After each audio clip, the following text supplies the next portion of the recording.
Olá, pessoal, livro 2, página 18, ok? A gente vai continuar falando sobre a questão da ideologia dentro da arte. E aqui a gente vai ver algumas ideologias diferentes, né, no rumo da história, em que a arte foi usada como estratégia ideológica. A gente vai ver isso aqui no neoclassicismo, no realismo socialista e outros, tá? Vamos começar pelo neoclassicismo, que a gente vai definir como ideologia burguesa, certo? Então aqui, meados do século XVIII, então 1700 e alguma coisa, né? Em muitas regiões da Europa tinha esse movimento, tá? O neoclassicismo. Ele era inspirado em quê? Ele era inspirado nos ideais iluministas, que queriam o quê? A liberdade, os direitos individuais, né? Que eram contra o absolutismo que estava reinando. O que é o absolutismo? O monarca, o rei, ele vai ter o poder total sobre tudo. E nessa época, a gente tinha como movimento social o Barroco e o Rococó, que são movimentos artísticos que vão estar mostrando o poder da monarquia e etc., o luxo, a ostentação, aquela coisa extremamente grandiosa. E logo em seguida, ou concomitante em seguida, como todo movimento artístico começa, né, dentro de um período da história para o outro, vem o neoclassicismo, que é inspirado no iluminismo. Então, se ele é contra o absolutismo, se ele é contra o movimento artístico barroco e rococó, ele vai ser um pensamento diferente, em contrapartida com esse movimento. Se eu sou contra o absolutismo, que é o rei mandando em tudo e todos, agora eu vou querer o povo com seus direitos, né? Direitos individuais do ser humano, certo? Eu vou lutar por isso. Como eu vou começar a lutar por isso? Mostrando esses ideais também dentro das artes. Tá? Nessa mesma época, vai estar rolando a Revolução Francesa, né? A galera que queria a Revolução, queria fazer essa Revolução Francesa, eles defendiam o sistema república, né? E o que é esse sistema da república? Vocês já devem ter visto também a história, mas é basicamente o povo ser soberano.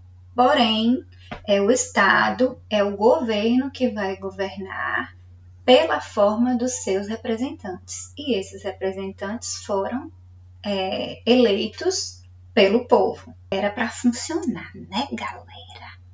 E aí a gente vem com essa tela aqui, que é muito interessante. Quer dizer, ele vai colocar uma ideologia, vai passar a imagem ideológica que ele quer dessa questão republicana por meio de um quadro. Observem que esse quadro aqui, ele está lembrando a Antiguidade Clássica. A Antiguidade Clássica era o quê? Grécia Antiga, Roma Antiga. E se a gente for lembrar da Roma Antiga, por exemplo, a gente vai lembrar que existia o Senado com senadores que davam ali um suporte, digamos assim, político, em orientações e etc., ao imperador, né? Então, já naquela época, já existia essa ideia, esse início do ideal republicano, mesmo que a gente não considere exatamente como república, né? Porque era império. Mas existia essas pinceladas de ideias, né? Do povo está ali pelo meio do Senado, mais ou menos isso. E nessa época do neoclassicismo, olha o nome, neoclassicismo, ele vai ser um novo classicismo, é um novo clássico dentro da arte, certo? Dentro dos movimentos artísticos.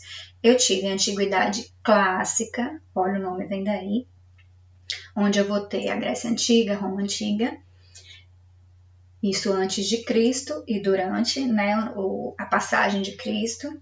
Eu vou ter lá em 1500, século, olha aqui, quem veio para nossa aula. Eu tenho lá no século XV e XVI o Renascimento Cultural, onde depois de toda a Idade Média eles vão se voltar novamente para a Antiguidade Clássica, em questões artísticas e filosóficas. E agora, novamente, né, por uma terceira vez, a gente está se voltando aos ideais clássicos. Então, é o neoclássico pela terceira vez dentro da história da arte, tentando buscar aqueles pensamentos, certo? Aqui nessa tela, o Juramento dos Horácios, olha o que ele vem falando. Ele retrata 3 irmãos realizando uma saudação militar romana, que é essa daqui, cuja interpretação é tida como um juramento dos soldados de que defenderão a República até a morte, certo? Esse aqui seria o pai deles, os Horácios, jurando a República ao pai. O que essa tela quer dizer? Se esse aqui é o pai deles, que a República vai ser maior ainda para eles do que a própria família. É bem interessante a gente pensar nesse pensamento, certo? Essa coisa do patriotismo, né? Em que a pátria vai ser maior do que tudo por um bem comum, certo? E eles tentam representar isso nas imagens, né? Nas imagens visuais. Lembrando que nessa época a gente ainda tinha muita gente que não lia de fato. Então, que não lia de fato. Então, eles tinham a leitura pela imagem, né? Os ideais estavam ali enrustidos nessa imagem. Esse quadro aqui, A Morte de Marat, é fenomenal. Quem era Marat? Marat era um escritor, né? Um dos grandes líderes da Revolução Francesa. Ele escrevia manifestos e essas coisas todas. E ele foi assassinado, certo? De quem é essa tela? Do Jacques-Louis David. De quem é essa tela de cima? Jacques-Louis David. Estão observando que eu tenho aqui propostas visuais diferentes, né? Essa tela ela foi pensada para arrebatar a pessoa, certo?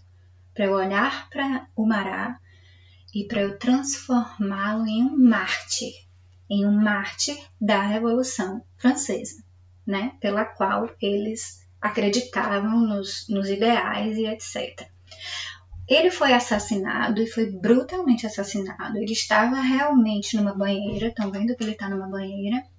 Ele estava escrevendo, ele tinha um problema de pele e ele colocava uns sais, algumas coisas nessa água que faziam a coceira, a agonia da pele dele ficar mais calma. Então era um momento em que ele ficava ali e ele conseguia se concentrar para escrever as ideias, né? Então ele tá representando essa questão dos ideais aí e ele morto. Ok, é realista? A gente sabe que não. Isso aqui foi feito para transformar ele num mártir, certo? Ele foi assassinado com várias facadas.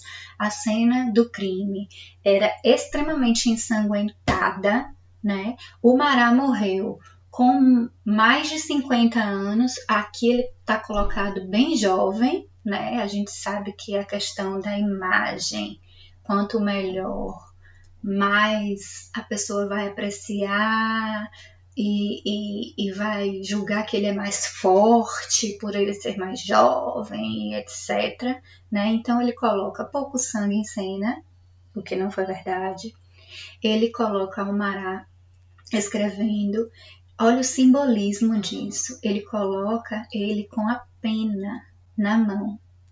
E aqui ao lado, olha só, a gente vê a faca, né? Com que a pessoa teria assassinado ele.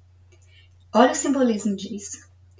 Eu tenho o assassinato brutal, a questão da brutalidade, e eu tenho um outro tipo de arma, que é a escrita. Então isso aqui também está transformando ele num mártir, certo? Está buscando essa ideia de que existem outras formas de lutar. Realismo socialista. Vamos lá? Quando a ideologia operária vai para a arte, a gente vai ter um movimento artístico chamado realismo socialista. Olha que interessante que ele fala aqui. No mundo das artes em geral, nem sempre concebemos as obras tomando como ponto de partida apenas o que parece real, né? No mundo das artes em geral. Podemos recorrer a um largo espectro de referências simbólicas, a fim de constituir as mensagens que queremos transmitir ao público. Ok. Porém, quando a gente fala aqui de realismo dentro das artes, a gente tem que ter em mente não apenas o formato visual, né? A questão da obra em si, mas, acima de tudo, a mensagem que ela quer transmitir, já que os contextos histórico e social são pontos de partida bastante importantes para este período. Então, vamos lá. Ele lança um texto realista, certo? Um trechinho do livro Capitães de Areia, de Jorge Amado. E ele fala assim: o que você identificaria como realista no texto literário a seguir? Que é uma produção artística, né? E aí segue. Vamos ver o que vocês identificam como realidade, ou que pudesse ser uma narrativa real, certo? Vamos lá. Anos depois, os jornais de classe... pequenos jornais dos quais vários não tinham existência legal e se imprimiam em tipografias clandestinas, jornais que circulavam nas fábricas, passados de mão em mão e que eram lidos à luz de fifós é ótimo, publicavam sempre notícias sobre um militante proletário, o camarada Pedro Bala, que estava perseguido pela polícia de 5 estados como organizador de greves, como dirigente de partidos ilegais, como perigoso inimigo da ordem estabelecida. E, no dia em que ele fugiu, em inúmeros lares, na hora pobre do jantar, rostos se iluminaram ao saber da notícia. E, apesar de que lá fora era o terror, qualquer daqueles lares era um lar que se abriria para Pedro Bala, fugitivo da polícia. Porque a revolução é uma pátria e uma família. Certo? Certo. Peguei esse trecho. O que poderia ser real aí? Que contextos poderiam ser reais, né? Se fosse uma narrativa real, de fato. Eu podia estar falando da militância, da organização da classe trabalhadora, da questão da perseguição política policial, né, da questão da união popular, desse levante popular, né, contra o que estava acontecendo, porque se eu estou vendo aqui no texto que a classe que está sofrendo, né, os lares pobres, né, inúmeros lares na hora pobre do jantar, se eles aceitariam aquele fugitivo da polícia, é porque está tendo um contraposto social aí com as leis, né? E aí ele explica que esse romance, ele de Jorge Amado, que foi feito século XX, né? Lá no primeiras décadas do século XX, ele vai contar a história de meninos que eram órfãos, certo? E que se uniram e formaram uma quadrilha. E isso tudo se passa lá em Salvador. E o protagonista é o Pedro Bala, que está citado aí nesse trecho. Mas o que é interessante na questão ideológica realista? A gente está falando de realismo socialista, né? Isso quer dizer o quê? Que o escritor, quando ele fez essa obra, ele se identificava com a questão do socialismo.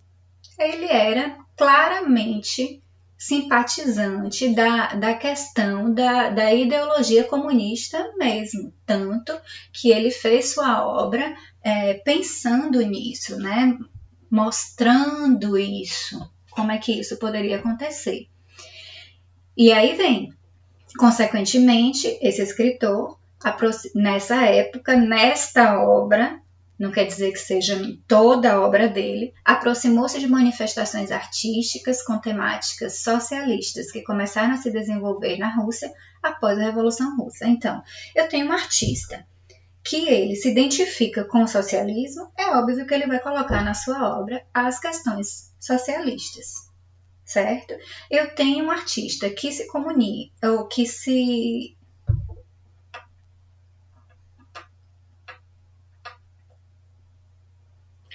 E aqui eu tenho exemplos visuais, certo? Dessa questão do realismo socialista. Como que ele era usado de forma visual? A gente já viu um pequeno trecho de forma literária e agora aqui a gente tem duas imagens. Eu tenho Lenin e manifestação. Olá, início do século XX de novo. Tá vendo as pessoas aqui atrás na manifestação? Estão conseguindo enxergar isso? E ele aqui, todo poderoso. E aqui abaixo a gente tem a obra Longa Vida à Nossa Feliz Pátria Socialista. Olha que maravilha, né? E eu tenho aqui várias coisas que me remetem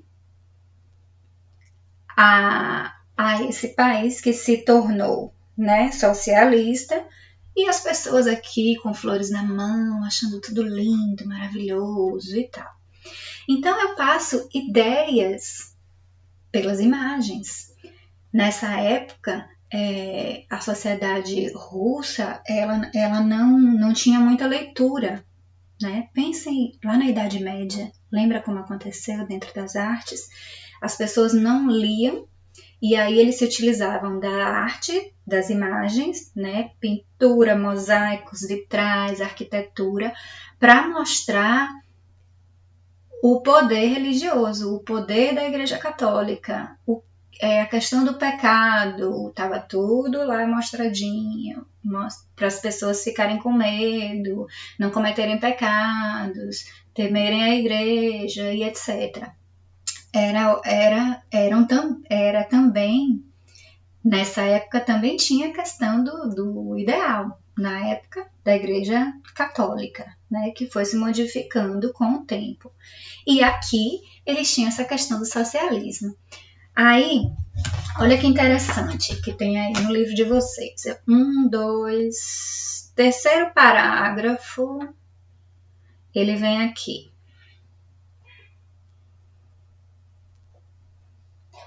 Olha que interessante que tem aqui, ó. A arte do realismo socialista servia de... que é exatamente o que tem aqui no livro.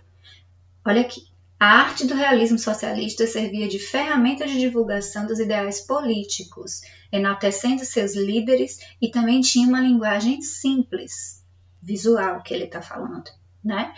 E facilmente compreensível, a fim de alcançar as classes proletárias, uma vez que grande parte da população no período era composta de iletrados e analfabetos.